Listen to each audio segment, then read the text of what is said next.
জীবন দিয়ে দিব।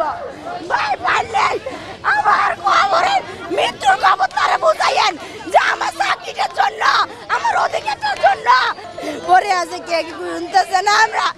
তাহলে এই রাষ্ট্রেরই তো সে এখন সরকার দুইটা প্যানেলে দুইটা তিন ধাপে চাকরি হয়ে দুই ধাপে অলরেডি চাকরি করতেছে, তাদের প্যানেলও এই বছরে নিয়োগ দিয়েছে সরকার, আমাদেরও নিয়োগ দিয়েছে সরকার।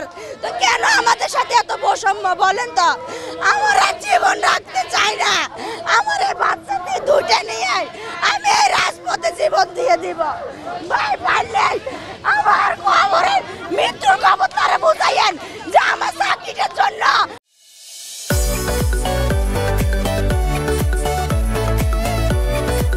আমার অধিকারটার জন্য আজকে একটা শিক্ষক তার মৃত্যুবরণ করতে চায়। মরে গেলেন দিবে না, যদি দিত আজকে 8টা দিন আমি রাস্তায় আমার বাচ্চাটাকে নিয়ে আমি এখন বলতে চাই একটাই কথা, আমি এই রাজপথে শুয়ে থাকবো, মরে যাবো, যেন আপনার মিডিয়ার মাধ্যমে এটা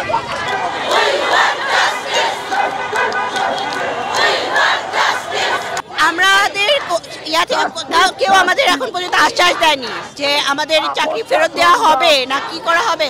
আমাদের শুধু মানে ডিজি সাহেব, তারপর প্রাথমিক শিক্ষা উপদেষ্টা আমাদের শুধু আশার বাণী শুনে যাচ্ছে যে সমাজের পাশে 31 জনে কাউকেই বাদ দেওয়া হবে না, কিন্তু এটা তারা মিডিয়ার সামনে এসে কিন্তু বলছেন না। তারা আমাদের সচিবালয়ে ডেকে বলতেছেন আমাদের সামনে, কিন্তু তারা মিডিয়ার সামনে কেন আসতেছেন না? কেন আমাদের মিডিয়ার সামনে এসে আশ্বাস দিচ্ছেন না? কেন এই লুকোচুরি?